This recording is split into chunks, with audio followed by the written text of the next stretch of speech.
Hello everyone. Today we are going to read the chapter The Never Never Nest. And first of all, we are going to discuss our author, Cedric Mount. Cedric Mount is an English playwright. He has written in English and French. He wrote many satires during the first half of the 20th century. Then, meaning of the context: lodge, a room in a house that is used for sitting or entertainment guest. Vishram Kaksh, we can say. And radiogram, an entertainment device that combined a radio and a record player or a gramophone. And villa, a small and luxurious country reside, body heavily, we can say. And shriek, a high loud cry, cheeker kuch kehna. And tartar, an irritable person. And few is expressing stock or relief. And motto, a guiding slogan. Pound means the unit of money in the United Kingdom, worth 100 pence. And shilling, a British coin in use till 1971. Absurd means not logical, and relent means finally agree to something after initial refusal. And Marks and Spencer means a British multinational retailer of goods. And Thingamy means a word used in spoken English when name of the object has been forgotten. And endorse means to put signature on the back of a check in order to make it able to be paid to someone. Then we are reading our chapter. Name is The Never Never Nest. Our character Jack. Second character is Jill, his wife of Jack, and Aunt Jane, and nurse. That's another character. Then the scene is the lodge of Jack and Jill's villa at New Hampstead. The initial furniture consists of a table on which are writing materials and two chairs. As a curtain rises, the lodge is empty, but Jack and Jill come in immediately, followed by Aunt Jane. So Jill, first of all, Jill said, "And this is the lodge?" Then Aunt Jane said, "Charming, charming. Such a cozy little room. And such a pretty furniture." Then Jack modestly said, "We like it, handy place to sit in and listen to the radiogram." Then Aunt Jane said, "Oh, have you got a radiogram as well as a car and a piano?" Then Jack said, "Why, of course, Aunt Jane.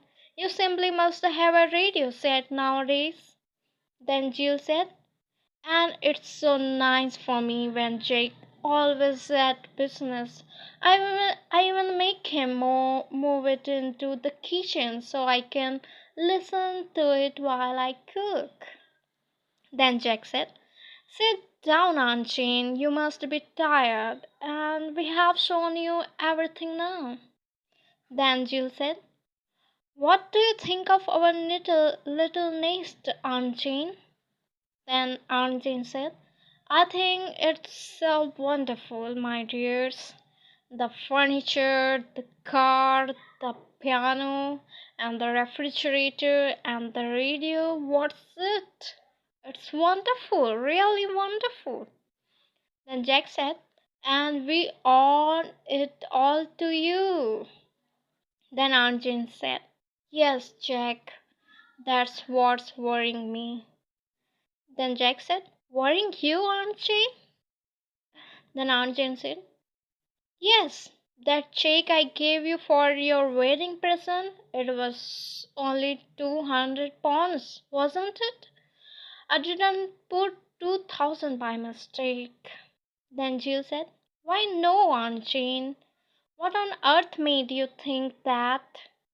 Then Aunt Jane said in relieved, "Well, that's all right. But I still don't altogether understand. This house is very lovely, but doesn't it cost a great deal for rent? Then Jack said, Rent? Oh no, we don't pay rent. Then Aunt Jane said, But Jack, if you don't pay rent, you will get turned out into the street, and that would never do. You have Jill and the baby to think of now, you know. Then Jack said, Oh no, Aunt Jane, you misunderstood me. We don't pay rent because the house is ours. Then Aunt Jane said, Yours? Then Jill, Why, yes, you just pay 10 pounds and it's yours. Then Jack said, You see, Aunt Jane, we realize how uneconomic it is to go on paying rent years after years. But when you can buy and enjoy a home for your own for 10 pounds and a few quarterly payments of course, why be Mr. Tennant when you can be Mr. Honor? Then Aunt Jane said, I see. Yes, that's something in that. Even so, you must be getting on very well to keep up a place like this. Then Jill said, Oh, his, Aunt Jane. Why, only last 2 years he had a 5 shilling rise. Don't you, Jack? Then Jack modestly, Of course, that was nothing really. I'm expecting 10 this Christmas. Then Aunt Jane suddenly, Jack, I have just thought of something. That car, is it yours? Then Jill said, Of course, it's ours. Then Aunt Jane said, All yours. Then Jack said, Well, no, not exactly all. Then Aunt Jane said, How much of it? Then Jill said, Oh, I should say the steering wheel and one of the tires and about two of the cylinders. But don't you see that's the wonderful thing about it? Then Aunt Jane, I don't see anything wonderful about it. Then Jill said, But there is Aunt Jane. You see, although we could never buy a car, all right, we can enjoy all the pleasures of motoring for a mere 5 pounds down. Then Aunt Jane said, And the rest by easy installments, I suppose. Then Jill said, Exactly. Then Aunt Jane said, Exactly. What about the radio? Was it? Then Jack said, Well, that's the. Then Aunt Jane said, And the piano? Then Jill said, Well, of course. Then Aunt Jane said, And the furniture? Then Jack said, I'm afraid so. Then Aunt Jane, I suppose all you own is this leg. She points to one. Then Jill, well, no, as a matter of fact, it's that one. She points to another. Then Aunt Jane, and the rest belong to Mr. Saig, I suppose. Then Jill said, yes. Then Aunt Jane, well, I'm not going to sit on Mr. Saig's part for anyone. She stand up. Now tell me, how much do all these installments come to? Then Jack said, Well, actually, he takes out his pocketbook and consults it. Actually, to 7 pounds 8 and 8 pence a week. Then Aunt Jane, Good heavens, and how much do you earn? Jack, as a matter of fact, that is 6 pounds. Aunt Jane, but that's absurd. How can you pay 7 pounds 8 and 8 pence out of 6 pounds? Then Jack said, Oh, that's easy. You see, all you have to do is to borrow the rest of the money for the payments from the Thrift and Providence Trust Corporation. Then Jill said, They are only too glad to loan you any amount you like, a note of hand alone. Then Aunt Jane, And how do you suppose to pay that back? Then Jack, oh, that's easy too. You just pay it back in installments. Then Aunt Jane said, installments? She claps her hand to her forehead and shrinks back quickly into the chair, then realizes that she's sitting on Mr. Saxby's and lifts to her feet again with a little shrink. Then Jack said, Aunt Jane, is anything the matter? Would you like to lie down? Then Aunt Jane said, lie down? Do you suppose I'm going to trust myself in a bed that belongs to Mr. Sag or Marks and Spencer or somebody? No, I'm going home. Then Jill said, oh, must you really go? Then Aunt Jane said, I think I had better. Then Jack said, I'll drive you to the station. Then Aunt Jane said, what? Travel in a car that has only one tire and two thingamies? No, thank you. I'll take the bus. Then Jack, well, of course, if you feel like that about it. Then Arjan relating a little said, now I'm sorry if I sounded rude, but really I'm shocked to find the way you are living.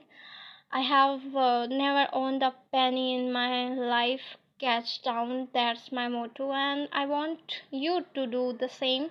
She opens her handbag. Now look, here's a little check. I was something to give you anyway. She hands it to Jill. Suppose you take it and pay off just one of your bills so that you can say one thing at least really belongs to you. Then Jack awkwardly, thank you, Aunt Jane. It's very nice of you. And Aunt Jane, patting her arm.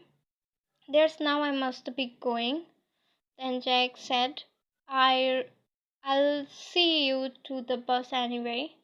Then Jill, goodbye, Aunt Jane, and thanks so much for the present. Then Aunt Jane, kissing her, said, goodbye, my dear. She and Jack go out. Jill looks at the check and exclaims, "Tampons!" Then she hurries to the table, addresses an envelope, and endorses the check and slips it inside with a bill, which she takes from the bag and seals the envelope. Then she rings the bell. In a moment, the nurse comes in with the baby in her arms. Jill, oh nurse, I want you to run and post this for me. I'll look after baby while you are gone. Then nurse said, certainly, madam. She hands the baby to Jill, takes the letter and goes. A second later, Jack comes in. In second later, Jack's come in again. Jack said, well, she's gone. What a daughter. Still, she did leave us a bit on account. How much was it? Then Jill said, 10 pounds. Then Jack, with a whistle, said, phew, that's great. We can pay off the next 2 months on the car with that. Then Jill said, I'm afraid we can't. Then Jack said, why even not? Then Jill said, you see, I have already sent it off for something else. Nurse has just gone to post it. Then Jack said, well, that's all right. Who have you sent it to? Then Jill said, Mr. Martin. Sorry, Dr. Martin. Then Jack said, Dr. Martin? What on earth is supposed to you to do that? Then Jill, nearly in tears, said, there, now you're going to be angry with me. Then Jack said, I'm not angry, but why waste the good money on the doctor? Doctors don't expect to get bad anyway. Then Jill, sobbing a little, said, boo, but you don't understand. Then Jack said, understand what? Then Jill said, why just one more installment and baby's really ours? She's holding out the infant a little authentically as we black out. Thank you very much for listening. Thank you.